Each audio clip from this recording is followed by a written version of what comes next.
En Haïti, nous avons fait face à un paquet d'instabilité. Et nous avons un paquet d'instances internationales qui dit que c'est amis nous, c'est partenaires nous. Et en pile fois, il y a qui fait acte de présence dans le pays nous, ou du moins qui intégrer autour dans un paquet de bagages qui a fait, soit pour apporter contribution ou bien pour aider nous à avancer. Je dis dans Open Podium, nous avons avec nous ambassadeur de l'Union européenne. Nous avons avec nous Monsieur Stefano. Bonsoir. Et merci d'avoir répondu à l'invitation d'Open Podium. Merci de l'invitation. Nous aimerions regarder ensemble les relations entre l'Union européenne et Haïti.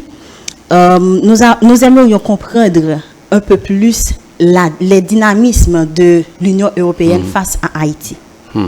Bon, les relations entre l'Union européenne et l'Union Haïti, bonjour tout le monde, datent essentiellement de retour de l'établissement de la démocratie en Haïti, la chute de la dictature et l'élection de M. Aristide comme président de la République. Nous avons établi donc, en ce moment-là, Haïti est devenu un membre de la Convention qu'à l'époque était de Lomé, maintenant c'est la Convention de Cotonou, mais enfin c'est le cadre d'ensemble qui lie les pays en développement de l'Afrique, des Caraïbes et Pacifique avec l'Union européenne et donc permet d'établir des principes de coopération et des budgets de coopération établis pour chaque pays et déterminés pour chaque pays en fonction des besoins. En fonction des besoins financiers et des possibilités. Donc Haïti n'était pas membre de ça parce qu'il fallait être une démocratie. Donc à ce moment-là, Haïti s'est adhéré à la Convention. Donc on a aussi établi une délégation qui est une mission diplomatique, une ambassade à plein titre de l'Union européenne à Port-au-Prince. À partir de la présidence de...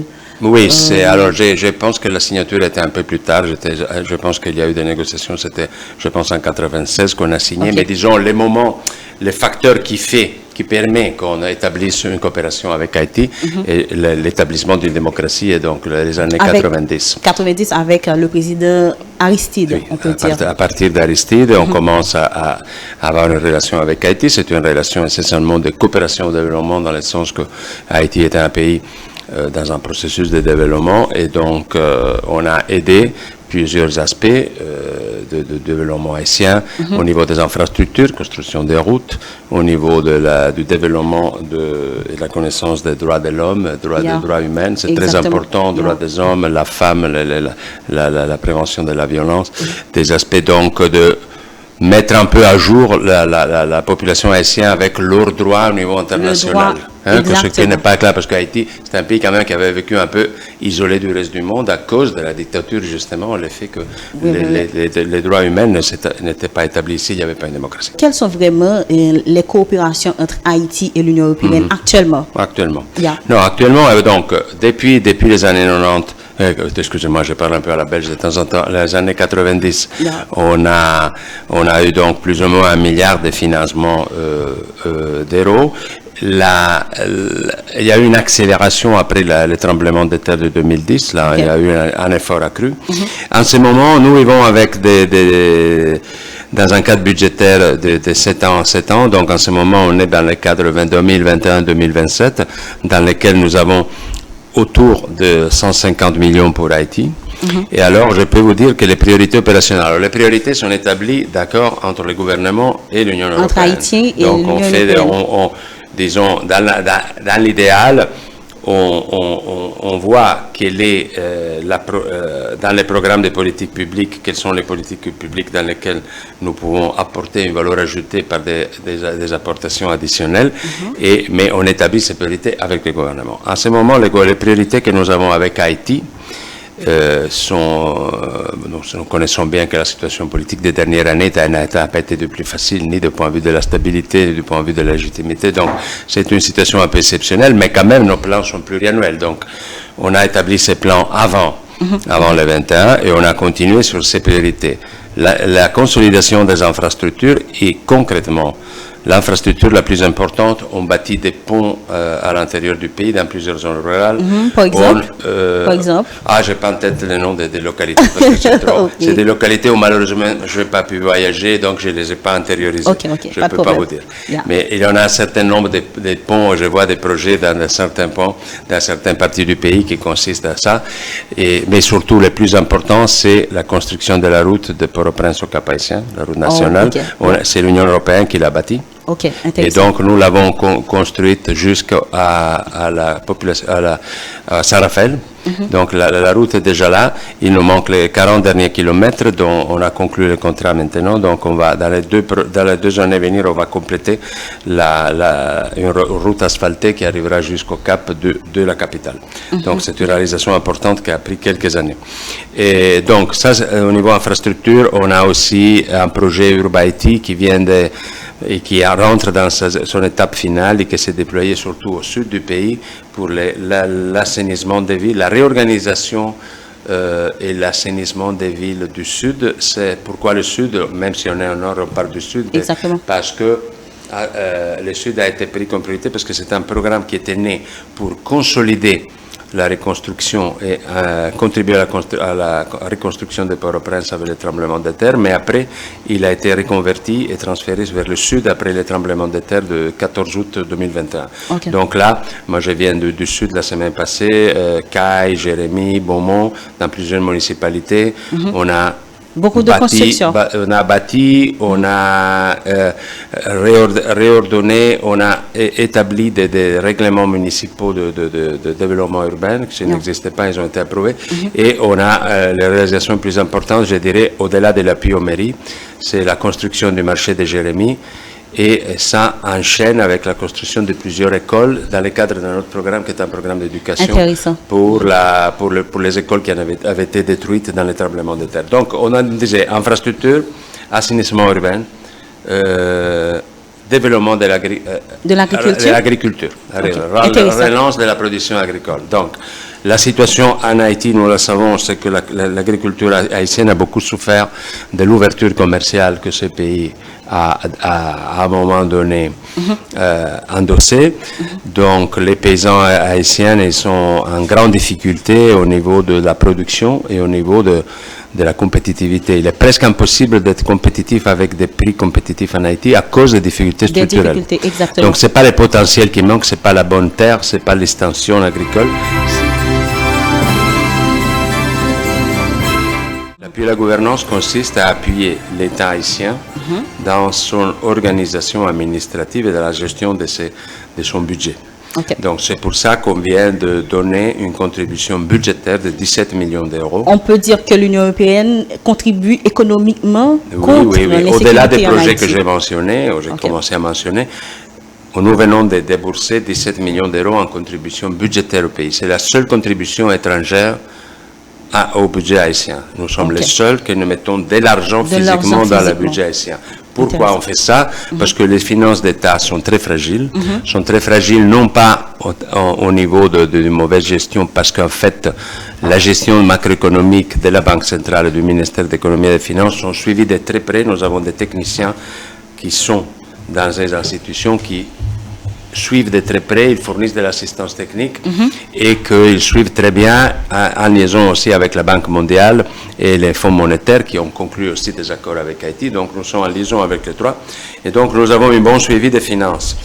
Pour être sûr que nous pouvons appuyer sans préoccupation les finances haïtiennes, on a besoin d'être sûr que la gestion des finances, du point de vue technique, elle est bonne. Exactement. Je ne parle pas de corruption ici, je ne parle pas de problèmes de mauvaise gestion. Mais comment est-ce que vous allez faire? De bonne gestion technique.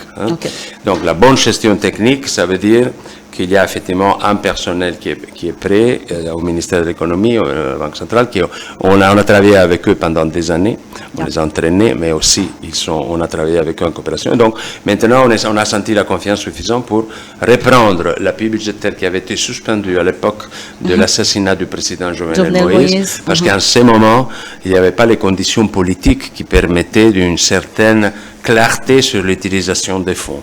Okay. Donc, les pays de l'Union européenne avaient considéré que dans l'incertitude politique qui découlait de la disparition du président, il était difficile de pouvoir engager des fonds directement dans le budget d'État. On a travaillé ces dernières années sur ça avec les autorités de transition, le gouvernement d'Ariel Henry, les gouvernements successifs. Avec les CPT, on travaille plutôt avec les gouvernements qu'avec les CPT, mais on a des relations cordiales avec les CPT. Alors, je veux que ceux qui nous écoutent comprennent que c'est une relation de grande confiance, octroyer ces ressources. Et évidemment, il y a encore... nous avons jusqu'à 55 millions possibles encore. On a dépensé 17 on a encore d'autres. On peut arriver jusqu'à 55 avec deux tranches, deux paiements additionnels. Donc, on pourra encore en ajouter sur les 17 millions. Jusqu'à arriver à 55, donc ça fait la différence en 30, presque 40 encore. Mais ça sera en fonction de l'exécution budgétaire qui sera effectuée et de la satisfaction des principes qu'on a établis ensemble. Nous, on a demandé que cet argent soit surtout dévoué à la protection sociale, aux dépenses sociales. Mais c'est en fait la faculté du gouvernement de les utiliser pour des fins utiles, comme pour être l'organisation d'élections ou d'autres, ou même là, ces aspects de sécurité, parce que tout se touche. Alors, mais de là, j'ai fait le lien à la question de l'instabilité. De l'instabilité, bien sûr. Évidemment. Pour que la coopération internationale puisse apporter vraiment au pays, il est important, il est nécessaire qu'il y ait une certaine stabilité des politiques publiques, qu'il y ait une vision claire de ce qu'un pays veut faire, et possiblement soit ça reflété dans une planification pluriannuelle qui en fait engage plusieurs gouvernements. Parce que les défis d'Haïti, c'est quand même des défis de long terme. Les défis de manque d'emploi, de manque de compétitivité de l'économie, la pauvreté, l'insécurité. Ça, c'est des sujets que plusieurs gouvernements vont toucher. Prochainement, l'année prochaine, on aura un gouvernement élu par des élections. Les élections. C'est le principe, c'est l'idée. Donc, l'idéal, c'est d'avoir donc une capacité d'interlocution qui dépasse un gouvernement et qui soit de long terme, des engagements de long terme, qui sont des engagements d'État, pas d'engagements de gouvernement. Donc, dans ce cas-là, la période, moi je suis arrivé en septembre 22 en Haïti, j'ai immédiatement eu droit à une première crise immédiate. Dès que je suis arrivé, c'est la crise des combustibles et avec les blocages, les blocages du port de Port-au-Prince, les 3 mois de blocage au terminal de Vareux, c'était ultra compliqué. Et après, on a pu reprendre, disons, ces 3 mois-là ont été compliqués parce que même nos opérations ont dû être suspendues. Comme tout Haïti, en fait, c'est un peu arrêté, ces mois-là. Donc, on a repris ça. On a réussi à créer les conditions pour une bonne coopération avec les gouvernements sur des priorités comme agréé. À ce moment-là où on est, il y avait beaucoup de discussions avec le groupe Montana qui critiquait la communauté internationale. En fait, on veut être en soutien à la gouvernance.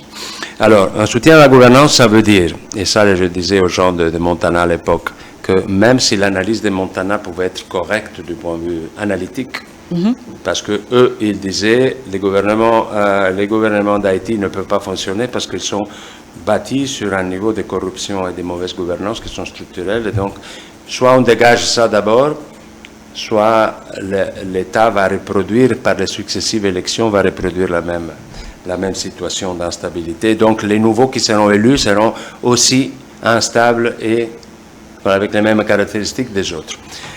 Ceci implique qu'effectivement, ce n'est pas les élections qui changeraient les pays, mais c'est plutôt un changement de culture et un changement d'approche. Et une capacité d'établir une lutte ferme contre la corruption et de savoir établir la responsabilité des personnes qui ont mal géré, dirigé le pays. Donc, évidemment, il n'y avait pas, du point de vue de la communauté internationale, les pays qui appuient, qui ne sont pas beaucoup, ils ne sont pas nombreux. On parle des États-Unis, Canada, Union européenne, quelques autres, mais les gens qui mettent des ressources en disposition, c'est seulement ces 3 pays, ces 3 conglomérats, un peu le Japon, un peu les pays de l'Union européenne, mais c'est essentiellement cela. Donc, ce n'est pas 10 millions d'amis qu'il y a à Haïti, c'est très peu. Et donc, c'est pas un appui politique. Ce que j'ai expliqué à cette époque-là, les gouvernements d'Ariel Henry, nous, c'est pas qu'on appuie politiquement le gouvernement d'Ariel Henry. On travaille avec le gouvernement d'Ariel Henry, on n'a pas de jugement politique sur la légitimité ou pas. C'était comme l'amitié. Non, c'est pas à nous de juger la légitimité politique, on n'est pas des constitutionnalistes haïtiens. On a besoin d'un gouvernement avec lequel travailler, établir des priorités, établir des projets et canaliser des fonds. Donc, on doit le faire avec les gouvernements qui existent. C'est pas à nous de dire non, c'est plutôt ce monsieur-là qui devrait gouverner, ou entre les deux premiers ministres qui se posent, ah non, c'est celui-là que nous préférons. Non, nous n'avons pas de préférence, c'est les Haïtiens qui choisissent. Or, évidemment, sans un contexte électoral, sans des chambres, sans un Sénat, tout est plus compliqué, les choix sont beaucoup plus compliqués, les consensus... En tout cas, on fait de l'histoire. Ariel Henry, après la chute d'Ariel Henry, il arrive donc les accords de Jamaïque, les accords de Kingston assez laborieux, qui portent sur la création d'un CPT provisoire. Ça a été long. Les Haïtiennes qui accueillent leurs familiers, leurs amis, leurs parents qui sont sortis de la capitale. Donc, c'est les premières réformes. Mais ça veut dire aussi que les familles sont plus... Ils avaient déjà des difficultés, mais maintenant ils sont plus nombreux. Plus en difficulté. Donc, on est clair que les premiers qui contribuent, c'est les citoyens haïtiens courants. C'est les citoyens haïtiens. Mais, en ce qui concerne les maintiens de camp, assister les gens qui ne sont pas accueillis par des familles, des parents, parce qu'il y a beaucoup d'Haïtiens qui n'ont pas de familles qui les accueillent, n'ont pas la possibilité, ou qui n'arrivent pas à sortir de Port-au-Prince ou rejoindre Port-au-Prince. Et donc là, ces millions de déplacés, c'est essentiellement la coopération internationale, l'OIM, l'Organisation pour le PAM et l'Union européenne qui financent ces organismes. L'échange. Mais avant, j'aimerais vous demander sur quoi vraiment repose la vision de coopération entre l'Union européenne et Haïti pour l'avenir. Écoutez, on a dit Haïti, il est clair, il y a parfois des polémiques dans ces pays qui sont un peu artificielles. Ah oui, très difficile. Alors, et je vous explique. Il n'y a aucun doute, il n'y a aucun représentant d'un pays étranger, d'une organisation étrangère, qui ne partage l'idée que Haïti doit être lidéré et gouverné par les Haïtiens. Bien sûr. Haïti est des Haïtiens et Haïti appartient aux Haïtiens et c'est eux qui doivent prendre le choix décisif. Exactement. Alors, la coopération internationale, elle ne peut que donner une modeste contribution, qui peut être modeste du point de vue de la contribution intellectuelle, mais qui peut être significative du point de vue financier à un moment donné, si la leadership haïtienne est là et si les décisions fondamentales sont prises. Donc, à ce moment-là, on peut contribuer, mais il n'y a aucune volonté aucun d'entre nous, et sans doute pas des Européens, de vouloir dire à Haïti comment il doit faire les choses. C'est un manque de ressources parce qu'il y a une réalité. Ces pays, il est sous-financé. Ces pays, il repose sur une pression fiscale de 5% du PIB, et la pression fiscale la plus basse au monde. Donc, quand les Haïtiens disent, mais notre gouvernement, nos autorités ne font rien, mais il faut considérer que vos autorités n'ont pas d'argent. Parce que vous savez que la pression fiscale en Europe, c'est du 50%. Ici, c'est du 5%. C'est 10 fois plus. Donc, on ne peut pas demander à des gens, à une structure qui a 10 fois moins de ressources, de donner les mêmes services qu'on peut donner chez nous. Alors, nous avons des notes polémiques parce que les Européens pensent que 50%, c'est beaucoup trop. Mais ici, il faut travailler sur les revenus fiscaux. 5%. C'est pour ça qu'on appuie le renforcement des tâches à la douane.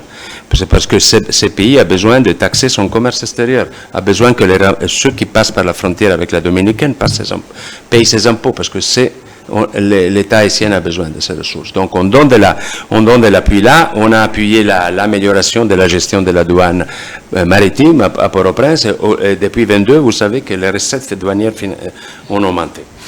Et même dans une situation d'instabilité économique. Donc, ce vraiment dont Haïti a besoin, donc, de ce leadership que nous, comme amis d'Haïti, et nous sommes des amis d'Haïti qui resteront d'une modalité ou d'une autre, nous pouvons choisir une organisation ou une autre de notre présence, mais sans doute l'appui politique et financier sera là.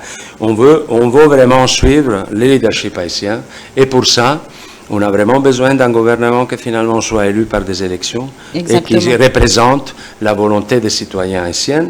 Et là, pouvoir appuyer vraiment les politiques que les Haïtiens auront choisies à travers des mécanismes démocratiques.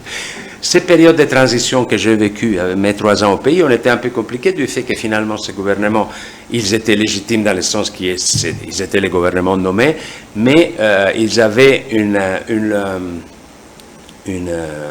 perspective de vie un peu limitée du fait qu'essentiellement c'était le gouvernement qui devait s'occuper d'organiser des élections et de lutter contre l'insécurité. L'insécurité n'a fait qu'augmenter. C'est vrai. Et les élections ne sont pas trop proches. Donc, sans doute, à l'avenir, on pourra faire beaucoup mieux, mais je veux être clair là-dessus. Parfois, on dit, parce que les Européens, je ne veux pas utiliser les mots blancs parce que j'aime pas, mais les Européens, là, écoutez, les gens qui sont là parce qu'ils ont voulu être Haïti, parce que nous aimons Haïti. C'est pas facile de vivre à Haïti. Hein. Je vous assure que pour nous tous, ce serait plus facile de vivre dans quelques pays voisins ou dans notre même Europe. On est là parce que même en Haïti, c'est pas facile de vivre en Haïti. C'est très difficile de vivre en Haïti. Donc, c'est pas pour le plaisir de se compliquer la vie qu'on est là. On est là parce qu'on croit dans ce qu'on fait, on croit dans le potentiel du pays. Ce pays est un pays exceptionnel, avec une population qui est exceptionnelle. Mais je pense que les Haïtiens, en fait, peuvent donner des leçons au monde, pas seulement dans l'histoire de leur histoire glorieuse d'il y a 2 siècles, mais aussi la capacité de résilience et de s'enfronter aux difficultés et à la condition de vie presque impossible. Il y a vraiment quelque chose de très important dans ces pays. Et donc, nous devons être capables de nous respecter un peu plus les uns les autres, comprendre qu'on est tous citoyens du même monde, et indépendamment de notre origine, nos couleurs et tout ça. Et c'est des choses qui sont fondamentales pour notre vision européenne. L'Union européenne est construite là-dessus. Et nous voulons qu'Haïti, nous voulons contribuer à qu'Haïti se développe de cette façon sous son leadership. C'est le choix que les Haïtiens doivent faire. Donc, les Haïtiens ont essentiellement besoin d'un État fonctionnant à leur service. Mais pour cet État, il faut des ressources. On ne peut pas vivre dans une situation dans laquelle l'État, il est tellement sous-financé qu'il ne peut pas même pas payer les salaires de ses professeurs. Malheureusement. Donc, vous voyez?